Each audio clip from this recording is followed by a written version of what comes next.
Good afternoon, and welcome to today's program, Building Equity Value in Your Digital Assets, Making Your Website Worth More Than Your Facility. I'm Julie Miller, Editor-in-Chief of Behavioral Healthcare.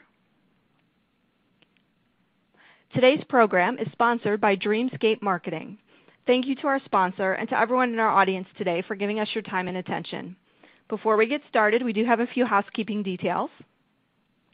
You'll notice that each window on your screen can be moved by clicking and dragging, or enlarged and minimized by clicking on the icons in the top right corner of each window.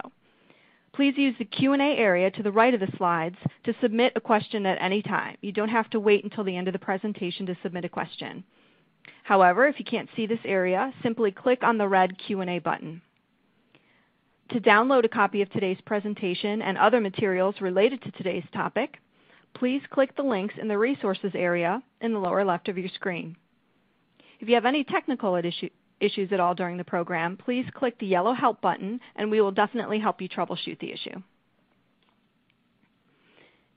And finally, you can also tweet during today's webinar by clicking on the blue Twitter icon at the bottom of your screen. Simply click the Post and Authorize buttons to log into your Twitter account and begin sharing automatically at the event hashtag BHLiveWebinar. And at this time, it is my pleasure to introduce our speaker, Daniel Gemp. Daniel Gemp has been the president and CEO of Dreamscape Marketing since its founding in 2005.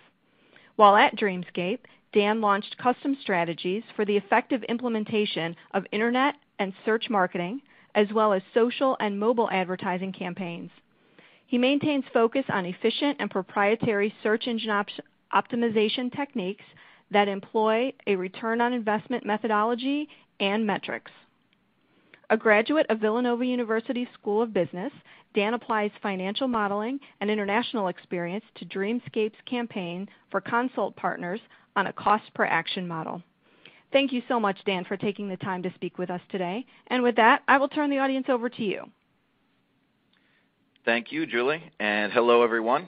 Thank you for coming, and I assume that there are a ton of smiling faces out there, although I can't see them.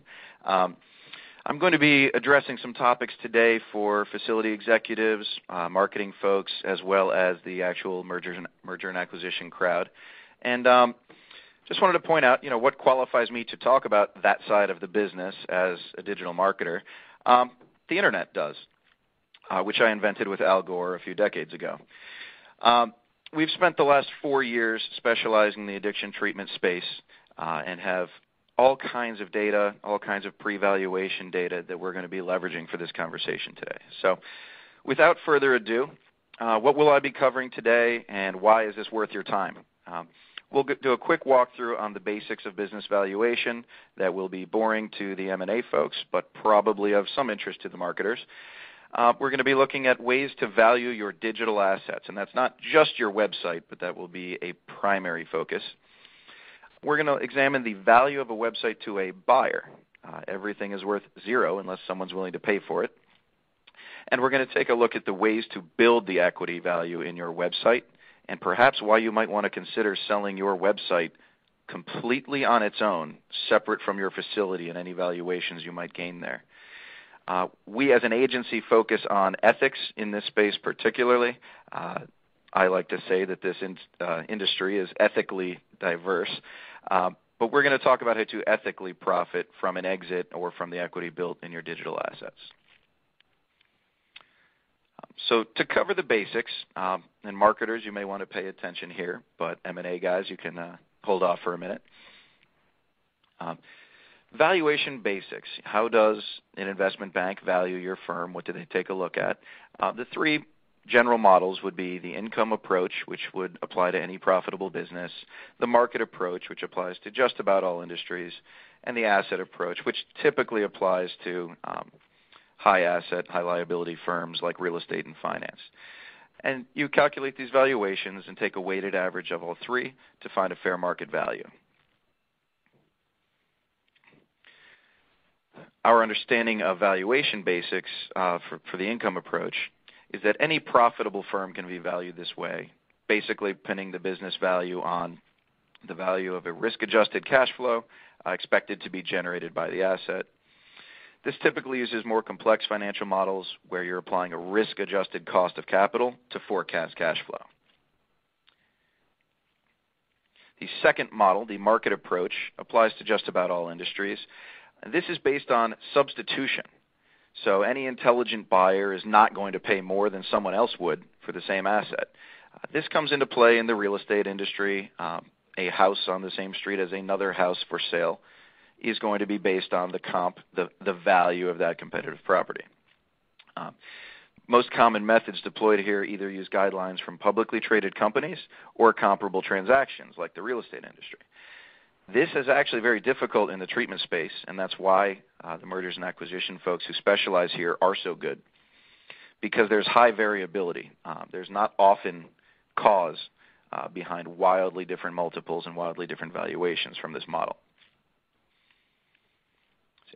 The asset approach, which applies, like I said, more towards asset-heavy and liability-heavy companies, revalues the assets and liabilities of a company at the fair market value. How much cash do you have? How much debt do you have? And what's the difference? Typically, that can be used for projections and applies to banks and other real estate transactions. So that's not what I'm here to talk about. I wanted to make sure everyone has a general understanding. What does a banker look at? What might they be thinking when they value your entire operation? What I'm here to talk about is how to value your digital assets, how to apply a cash value to your website that does not always directly correlate to the cash or labor invested in that site. And we will be introducing somewhat new models to some of you today. So, defining digital leverage. How do you get higher valuations from these assets? Right now, the industry is absolutely a seller's market. We're looking at a bullish industry volume. And the questions everyone's asking at conferences and in these sales conversations is this going to continue? Is the seller's market nearing a peak? And most bankers will weigh in that, yes, this year at some point it will probably hit the peak, but that doesn't mean it's going to shoot back down. Over 40 transactions in the fiscal year 2014 occurred. Companies going public, the acquisition of CRC Health for over $1 billion. I would love to see one of your websites sell for over $1 billion, and I think that could happen soon too. So what we're seeing is treatment programs generating over $10 million of EBITDA are trading at 10 times to 13 times earnings. And leaders like Acadia are actually closer to 18 times, and American Addiction Center is being valued at over 30 times EBITDA. So Todd Rodzinski of Kane Brothers Healthcare Investment Bankers weighed in on this subject and said that today investment bankers don't specifically value the marketing piece, but obviously companies that have made the investment in their sales and marketing infrastructure do trade at a higher valuation. So bankers and buyers put a heavy value on successful marketing infrastructure. And that can be both sales personnel, well-known brands, and the equity coming out of your digital assets. The question I'm presenting today is, how do your web assets convince a buyer to pay 13 times EBITDA instead of 10? Or how does it convince a buyer to value your web assets completely independently of your operational assets? And don't worry, marketers, I will touch on how this applies to all of you and the content you're generating every day. So how are your digital assets currently valued? What are banks looking at and what are buyers looking at? It's simply a total enterprise valuation. Buy a drug rehab center, get their website free. Yes, it ties into the valuation, but what typically happens is the website operates at very low cost and often yields a very high return. And so that actually decreases the risk involved. It may decrease the discount rate or support a higher multiple on your valuation, which begs the question, what is a website worth? My first perspective that I would like you all to start to think from for the rest of this one-way conversation, how much would you be willing to pay a 24/7 salesperson who has consistent, upward, and unlimited growth? This is the greatest salesperson on earth who brings in more admissions every day than the day before and never sleeps or takes a break. That is intrinsically what your website is worth. How do you leverage that? risk comes into play. So is the web risky business? I'm going to make an assumption here that you're all smart, risk-averse, and good-looking people, and you'll have to assume that I am as well. But I want to run a scenario past you where two facilities both generate 100 admissions a month. Facility 1 generates all 100 admissions through their website. It is automated and requires only a call center to receive inbound inquiries. The other facility gets 10 admissions through its website, and the other 90 are from a wide variety of media. And the question I'm presenting in this scenario is, which would you personally pay more money for, and why? I'm going to have to assume your responses here, but feel free to talk to your colleagues about this later. The risk of a website that has automated its marketing is substantially less than the risk of a company where they have not automated this process. That second company also, by not leveraging the Internet, is paying more money per admission because in this industry, the Internet is the least expensive means of acquiring an admission. That is for all programs of all types, including nonprofits, outpatient, inpatient, and aftercare. So in this scenario, I'm trying to guide you towards the obvious conclusion, but a facility that has an automated marketing effort operates at lower risk and holds a higher value to any buyer, simply due to their personal perspective. Show me the money. How do we value this site or any digital asset in dollars?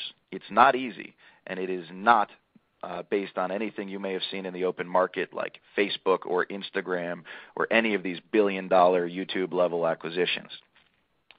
You need to begin by bifurcating the source of your traffic.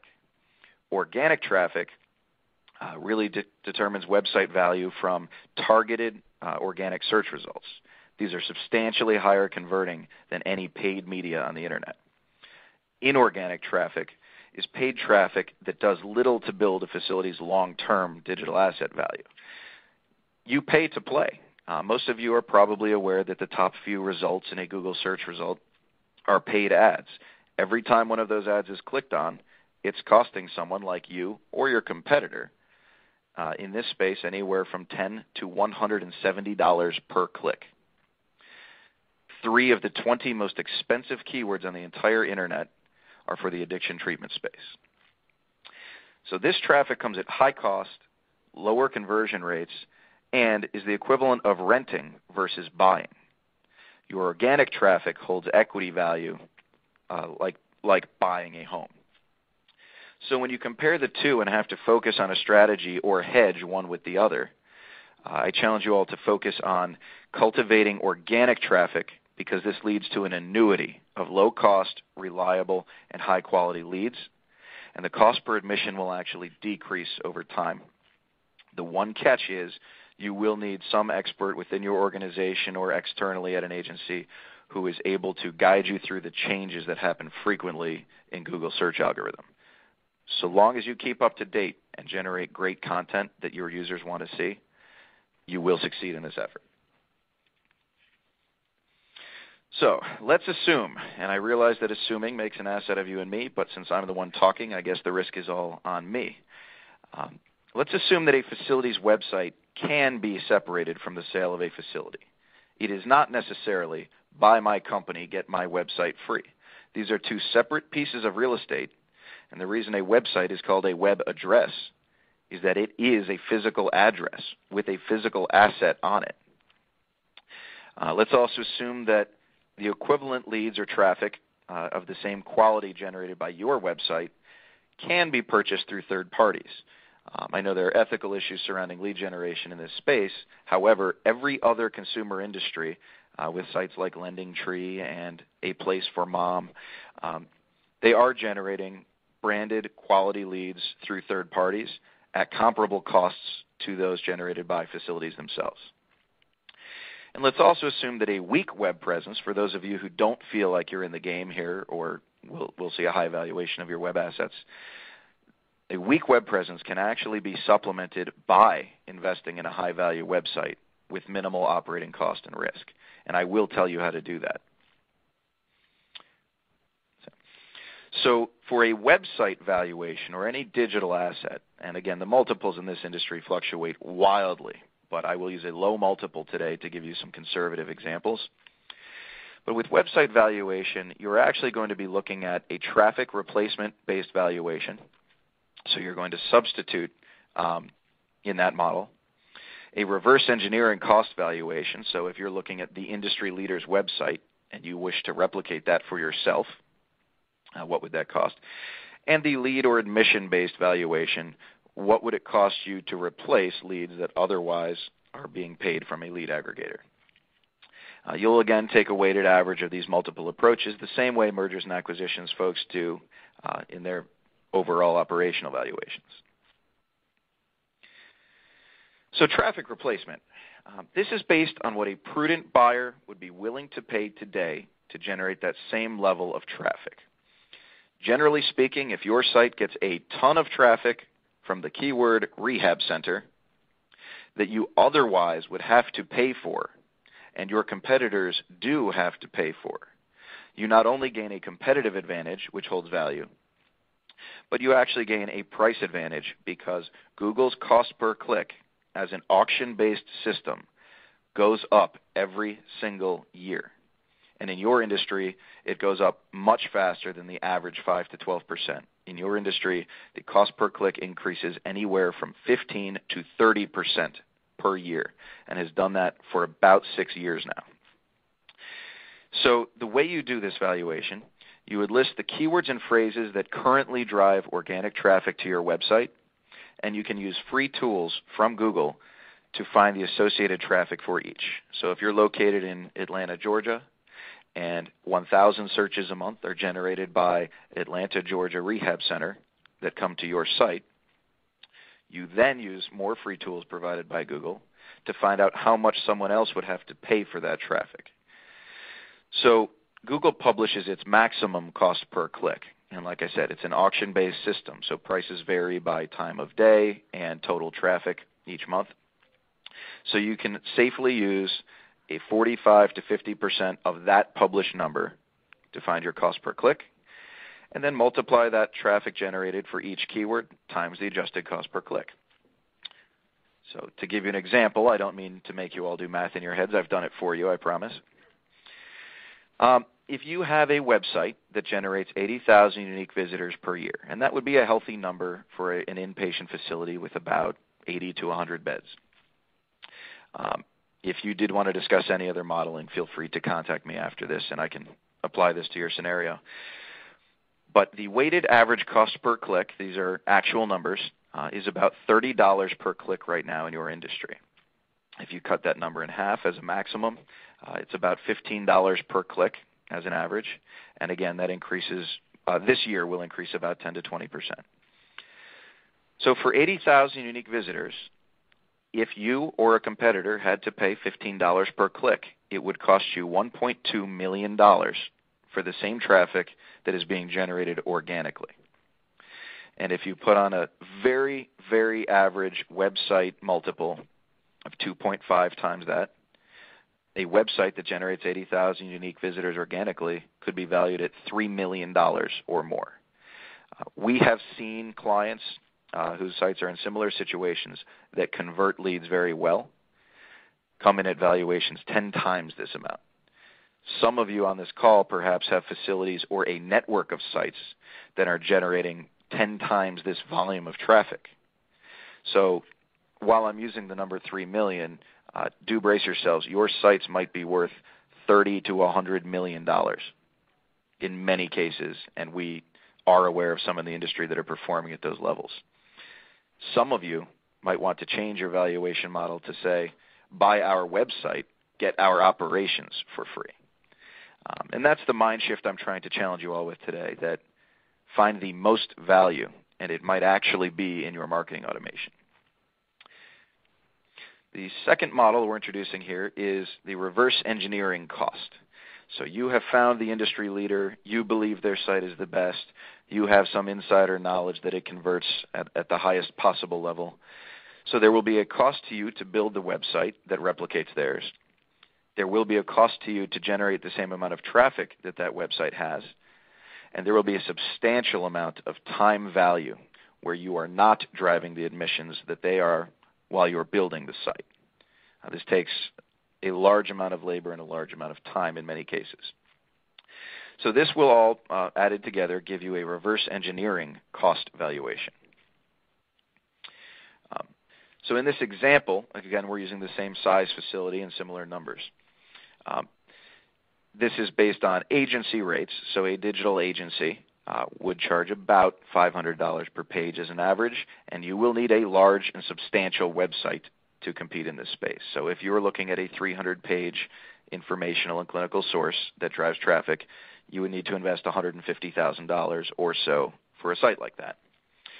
Internal costs may vary if you have a strong web team, but this is all third-party pricing. The cost of content, it will be about $250 per piece of content. This fluctuates between downloadable PDFs, clinical white papers, infographics, blogs, but on average about $250 per piece of third-party content. There would be another $175,000 to bolster your site. Google rewards you for generating good content, and they've actually recently had algorithm changes that say the more frequently you post good shareable content, the higher you rank. So there is value in all of this. The labor that's going into this and what many of you view as cost is in fact the investment going into this. So then factoring in the ramp-up opportunity cost, you will not have a 1,000-page website in the next 30 days. If you can produce that, please call me. But what you will see is if you're trying to build a site that generates 80,000 unique organic visitors, and you want about 5% of those visitors simply to contact you, it doesn't necessarily need to be a saleable lead, just 4,000 inbound inquiries. If you safely assume that half of them could be qualified leads, you're looking at 2,000 leads at a value of about $250 per lead. That's what a third-party lead generator will sell these leads to you for. That's a $500,000 opportunity cost. So you need to invest the money in building the website framework, invest the money in building good content, and then realize that you are not capturing leads throughout this build process. Then you do need experts. You do need digital marketing experts, either in-house or outsourced. And for a site of this size, you'll need about the full-time equivalency of 3 to 4 employees for about a year, sometimes more. This is about 6,000 hours of labor, and if it's priced at $100 an hour, adds an additional $600,000. So the value in reverse engineering, the cost, in reverse engineering an industry-leading website could be $1.4 million. So in this scenario, it could be less expensive than immediately purchasing another site, but it should sure make you think about it. And that's from the buyer's side. So the lead or admissions model is when you're taking your total annual traffic times your lead conversion rate, and that equals the number of leads you're truly able to process. If you multiply that times a price per lead, you'll see your lead generation revenue. The example on that, again, is our 80,000 visitor site. And this is not necessarily linear. So those of you who are seeing 8,000 visits a year, this is all per year, don't think that everything is 1/10 of the value of what I'm describing. And if your site gets 800,000 visits a year, don't think that it is 10 times the value of what we're describing. Typically, on search engines, the value of these web assets is exponential. If you are number 1 in search results, you don't get twice as much traffic as number 2. You get 10 times as much traffic as the number 2 search result. Actually, typically more than that. So back to our example, 80,000 unique visitors at a 5% lead conversion would yield about 4,000 leads. And if you were paying the equivalent to a third party of $250 per lead, that's $1 million. At an average web-based EBITDA multiple of 2.5, that site would be worth $2.5 million if it simply generated 4,000 inquiries. The close rate on those is still on the facility. So finding a fair market value for a website based on this model, you need to look at the traffic replacement model, which would put this sample site at about $3 million. The reverse engineering cost option, which would put a site like this under the do-it-yourself model at $1.4 million. And a site that replaces the equivalent number of leads that would have to be purchased at $2.5 million. So at this low multiple, at a multiple of only 2.5, your website, completely separate from your facility and all other assets, is worth $2.3 million. This is above and beyond the risk mitigation it brings to the table, the operational security it might have for you. So I would not, in any scenario, say, buy my company and sure, I'll throw in a $2.3 million asset for free. Many of you will see numbers that have an extra zero at the end of this. So what is the value of a website to a buyer? And all of you M&A guys are going to ask me, who are the buyers of these websites? So we'll touch on that here as quickly as we can. So here's an example. 80,000 targeted and high-quality unique visitors per year. This site is up for sale. If 5% of that traffic converts into an inquiry, which is only a potential lead, and the operation can convert 5 to 6% of those inquiries,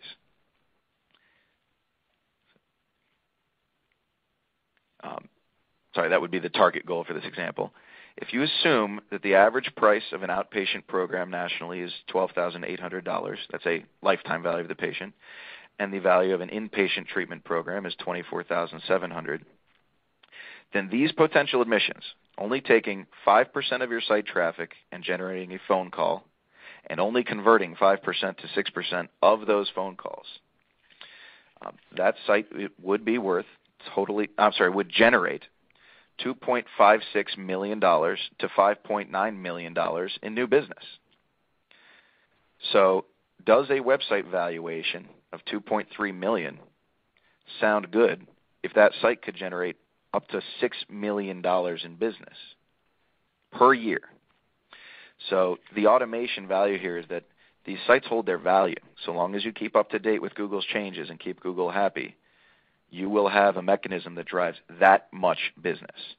A lot of you on this call are actually closing at much, much higher rates than this, and a lot of your websites are actually acting as an assist mechanism to your outreach and sales teams.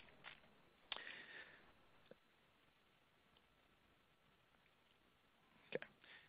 The question that I just presented, would you pay up to $2.3 million one time to get a $4.125 million a year additional revenue stream that can hold its value arguably every year thereafter, while also hedging the price of any additional cost per click as that increases every year, and no longer needing any paid leads you may be acquiring?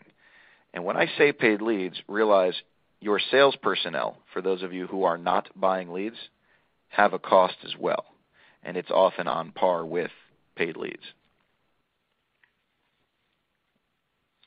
So what are the ways to build the equity value in your website? And I hope that you marketing folks out there are paying attention right now, as well as facility owners. It goes beyond simply showcasing a healthy brand. It goes beyond simply generating high volumes of blogs. Equity is value, and it's only worth what a buyer is willing to pay for it. So the questions I'm going to take you through on the next few slides start with simply, do you have a separate lead generation and corporate website? A lot of the facilities I speak with flat out focus on a single website, and you're allowed to have more than one. And perhaps when you sell your facility, the buyer only needs one, and you have additional assets that are completely independent and saleable. Does your website have alumni and professionals portals that focus on the unique needs of each? By tailoring your content to these high-value referral sources, your conversions will still come in through the website, but they'll be referred in by alumni, by professionals, and have unique tools that fit each to get a higher conversion rate. Those tools have a one-time cost to create and have a long-term equity value.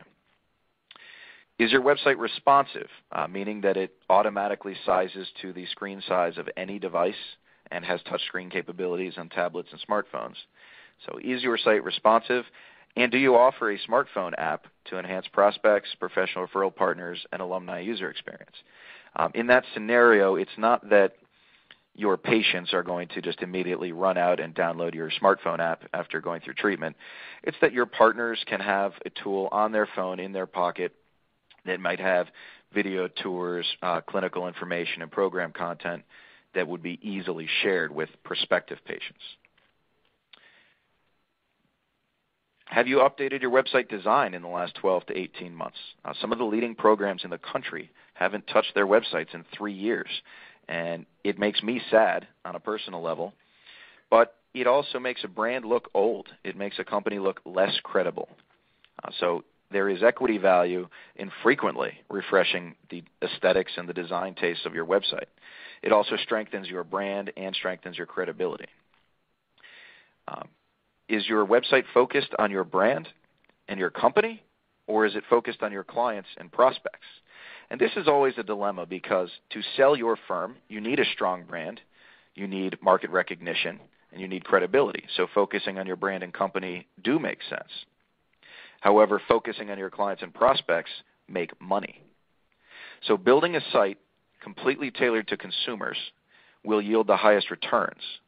Building a site completely focused on the brand equity you're building may have a lower return over the course of doing business, but holds value in a level where maybe you should have several. So consider that tactic. And analytics, data is king on the internet. It's not a crystal ball, and it's not a marketer's opinion that will make you money. It is data. If Google says you get 1,000 visits a month from this one keyword, Google is right. They're not making it up. It is not their opinion. It is fact.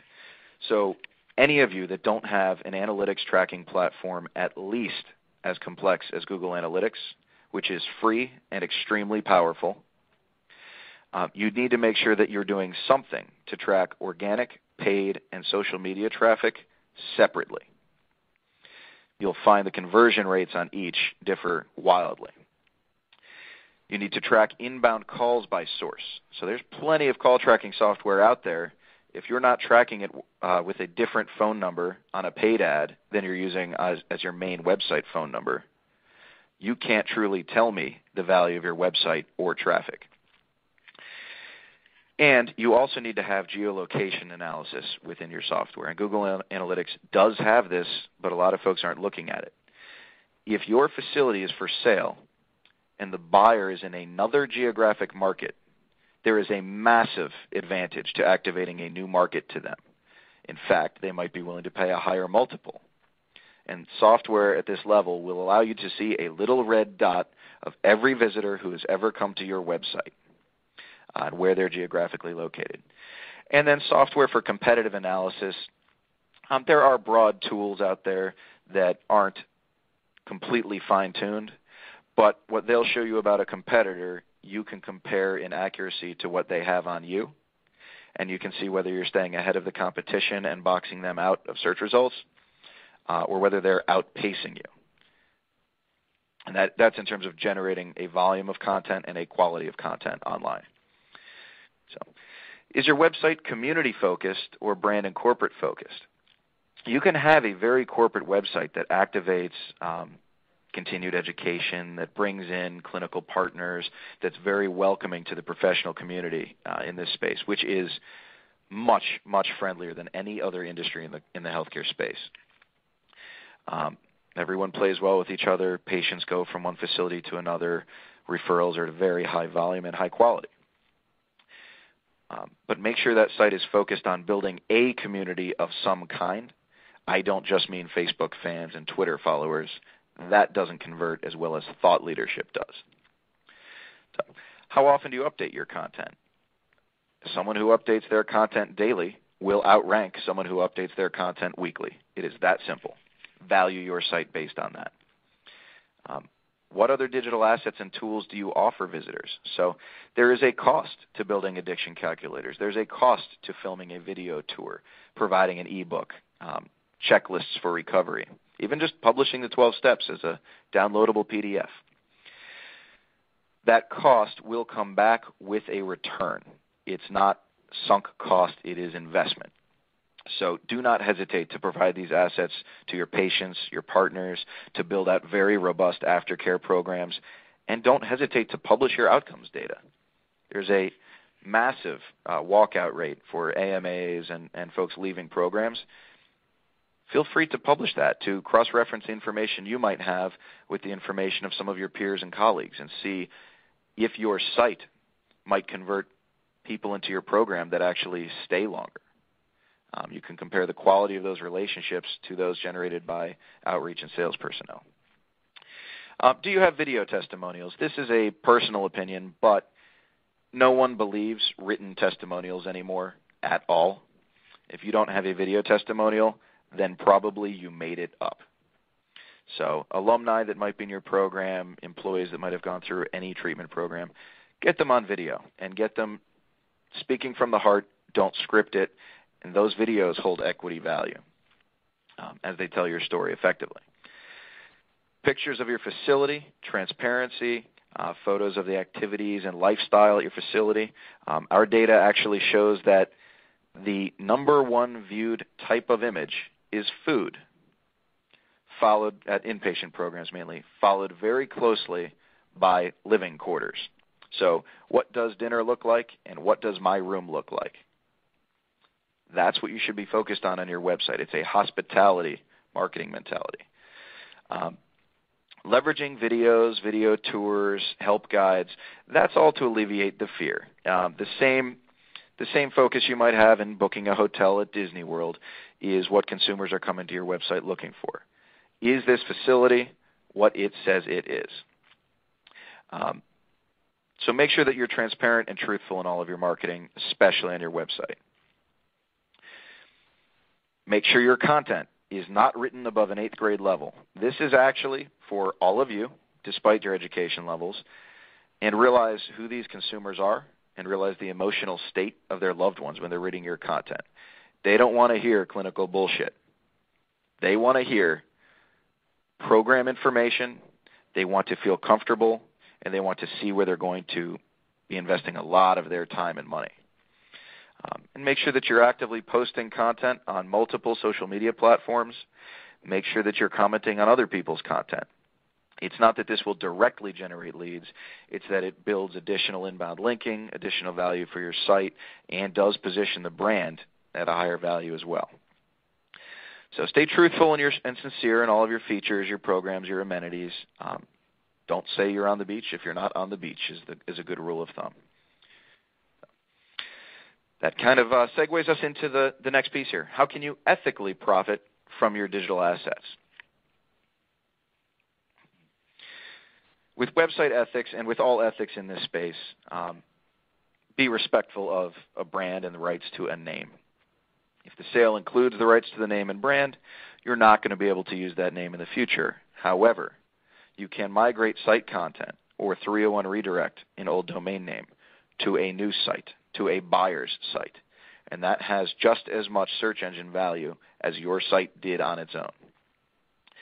If you can retain the rights to your domain name, your URL, or the content that is living on that URL, so if a large facility that has its own web content doesn't need yours, let them buy your operation, sell your website separately, and that content that holds such high value can be migrated or redirected to another buyer's website at a very high valuation. So realize that search engine ranking history and value will be retained as long as you continue to at least maintain the site. So long as it exists and doesn't violate Google's rules, you can forward, you can migrate, or you can relaunch the value in your website for all of time. What's the bottom line? And I mean that in dollars, and I mean that in who cares. All valuation is subjective. It all comes down to what a prudent buyer is willing to invest in your website and how much you're able to grow your digital asset portfolio with a multiplier on it for a favorable valuation. This can mean either a favorable valuation for your overall business. This might be the difference between a 13 times earnings multiple and a 10 times earnings multiple. Or this mindset might allow you to actually separate your assets, which are physical locations, and sell them much like other industries, hotels, commercial real estate, where a building is actually sold separately from the operations, sometimes the staffing as well. So be creative in your valuations. Don't leave millions and millions of dollars on the table. And when it comes to doubt, whether you're a buyer or seller, there are huge opportunities to profit off of your web assets, and all of these come at lower risk and lower operating costs than purchasing other facilities, packaging up an entire operation for sale. So at this time, I'll hand it back to Julie. I'd love to hear some of your questions, some of your thoughts, and whether I'm heading down a crazy path or sounding like I make sense to you folks. Great, Dan. Thank you so much. What a great presentation. We have had a number of questions come in from the audience. However, we'd like to remind everyone today to use the Q&A widget below the slides on your screen to submit a question at any time. All right, Dan, let's dig in. Does a social media presence add value? How does that figure in, and how do you track it? So does a social media presence add value? How does it factor, and how do you track it? The short answer is yes. It absolutely adds value, but the tactics dictate whether it will drive admissions or not. By creating good, shareable content and distributing it through social media, realize social media is media. It is a magazine, a newspaper. It simply took on a new form on Facebook, on Twitter, and these other platforms. So an article that somebody would run in the New York Times is the type of content you should be sharing on social media. Using it as a sounding board for angry former patients or in open forum is dangerous. I think there's liability there. You don't necessarily want the identities and any kind of compliance-related content on your social media platforms. So I would use it as a distribution channel for strong clinical or branded program content. You can track it through Google Analytics. All of these sites will eventually provide inbound links back to your site, which in and of itself increases your search rank, and also will drive direct traffic from people who view and share these content pieces. So definitely engage in social media, but do not necessarily create conversation among the communities you build. Make it a one-way communication channel, and if you share good content, it will be distributed, and you'll be able to track that through your own website. You don't have to go crazy with any platforms to track it independently. Great. That's a really good tip. Thank you for that. And also, early on in your presentation, you mentioned 3 of the top 20 most expensive keyword search terms are in the addiction space. Are you able to tell us what those 3 are? I can send a follow-up document that says what they are, yes. Okay, great. Great. And is there a resource for the Google rules that you mentioned? It seems like some of the Google Analytics are kind of a moving target, that Google changes its rules now and then. Is there a place where you can go and kind of get the big picture of what the Google rules might be? Yes, and actually there are experts in this space. You can ask any SEO agency. Often I would recommend asking 2 to verify that information. But some websites you can look at include searchengineland.com. It will tell you typically a few weeks in advance what's coming. Google is very open. We are a Google partner. We often get a heads up when something crazy is going to happen in the algorithm. And people publish and share that information. So searchengineland.com is a good resource, as well as Moz.com, M-O-Z.com. The CEO of that company is Rand Fishkin, and he has excellent but brief webinar videos on YouTube called Whiteboards. So Moz.com, and searchengineland.com would be the best places to keep an eye on what's coming, what's changing, and even the nicknames Google applies to these updates like Panda, Penguin, and such. Great, thank you. That sounds like a great resource. So what are some of the biggest website or SEO mistakes that you've seen lately? Can you maybe kind of give us a heads up on what not to do? Absolutely. So SEO mistakes, I guess they fall into two different categories. One is not following the new rules, and the other would be intentionally trying to trick Google, and they don't take kindly to that. So the first, in terms of not following the rules, I would say that a lot of folks are failing at frequently posting new content. So blogging every day is more important than blogging 10 times on Friday. And I see in the industry a lot where internal staff is only able to occasionally get to the website because of other duties. And that actually decreases the value of your site because your competitors, in many cases, are posting new content more frequently. So that was actually one of the more recent changes in Google's algorithm. The frequency of posting content is more important than it used to be. On the ethical side, SEO is broken into white hat and black hat tactics. Black hat tactics might be building a website with a competitor's name, illegally using someone else's trademark, registered brand, and putting your phone number on it. That's actually come up in the industry recently. Even buying paid listings and paid ads on other sites, again, misrepresenting yourself. Google will block your website if they find out you're doing that. Building your own network of closely held websites and trying to trick Google into thinking that 100 other authentic sites are linking back to yours. They now have technology to police. So I would be very careful in deploying any tactic that's not completely above board, recommended and affirmed by a professional. And don't try to trick Google. They will tell you what to do to keep them happy, and there are published guidelines that you can follow. Okay, great. And we're talking a lot about Google. There are other search engines out there. Is it pretty much the same across the board, like for a Bing search engine? It's the same across the board, but I only talk about Google for a reason. Google is the only one that matters, and I mean that completely. Google has, by far, the absolute majority of all web traffic. Google is all that matters. Bing and Yahoo and everyone else follows suit. You'll see 6 months later they deploy a feature that Google just changed today. So they are the followers. Google is the leader. Sometimes you can derive value at a lower price per click on these other platforms, but they're all pretty comparable. So I would say following Google's rules will keep you safe in all scenarios. Great. It's good to know. Someone in our audience asks, if you were looking to sell a site, how would you go about finding a buyer? So if you're looking to sell a site and you wanted to find a buyer, I would right now begin by talking with the merger and acquisition groups that are in this industry or the ad agencies that are in this industry. They're all working very closely and have this information. They know when folks are looking to enter or exit the market.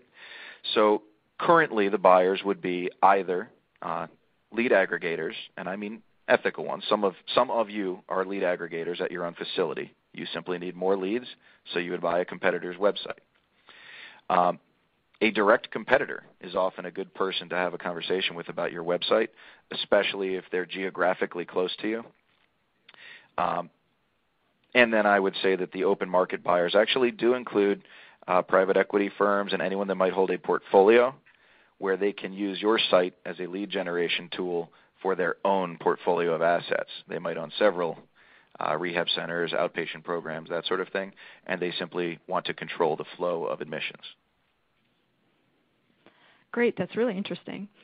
Someone in our audience asks, do you have any comments or suggestions about digital marketing and web design that is specific to behavioral health? Yes. The first of which obviously is called Dreamscape. But aside from the shameless plug, I would say to focus on combining hospitality message with medical care. So try to mimic your site off of a hotel and also a hospital. And the way we would separate the two is to say the look and feel of a hotel, show the rooms, show the food, show the amenities, only truthfully. But the messaging can be clinical. You know, our program is a holistic 28-day blah, blah, blah. Bring in that strong medical content because someone wants to be comfortable and not afraid, and quality of care still matters above all else in the space. Featuring your accreditations loudly and clearly on your site is extremely valuable right now, and video is extremely valuable right now. Great. So let's just wrap it up here with a brief discussion about some future advances to prepare for. I mean, 10 or 12 years ago, we wouldn't have thought too much about apps or tablets. What are some things that you see potentially coming up in the future that might be pie in the sky, but maybe it's something that we could at least start thinking about right now? Sure. So looking towards the future, Google is not going to reinvent itself. Google builds on itself. So their algorithm always stays somewhat intact, but certain variables become more important. And what I think you will see an increase in this year is the importance of social media and policing of social media. I think there will be quality guidelines in place, much more so than there are now. And mobile is by far the number one concern you should all have. In the middle of the year last year, officially, more than 50% of all web traffic in the entire United States is coming from mobile devices. That is already well over 50% now, and that will continue to grow to a level where the vast majority of all web access is going to be coming from mobile devices. So whether it's an app or a mobile website or any kind of mobilely distributed content, focus on an extremely compelling mobile user experience. And also realize in this industry, a lot of addicts have sold possessions. A lot of addicts are, not having the best of times. But what we have seen is 98% have a smartphone, and that's model iPhone 4S or newer. So go where your market is. Everyone has a cell phone, and I would leverage that as best as you possibly can, along with more social and more video to keep Google happy. Great. That's some really good advice. And that is all the time that we have for questions today. But I do want to thank Dan Gamp once again for a really excellent presentation. And I would also like to thank our sponsor, Dreamscape Marketing, for making today's program possible. And finally, thank you to everyone in our audience for participating today. We do hope that you'll join us again in the future for another behavioral healthcare webinar. Thank you. This concludes today's presentation. Thank you all.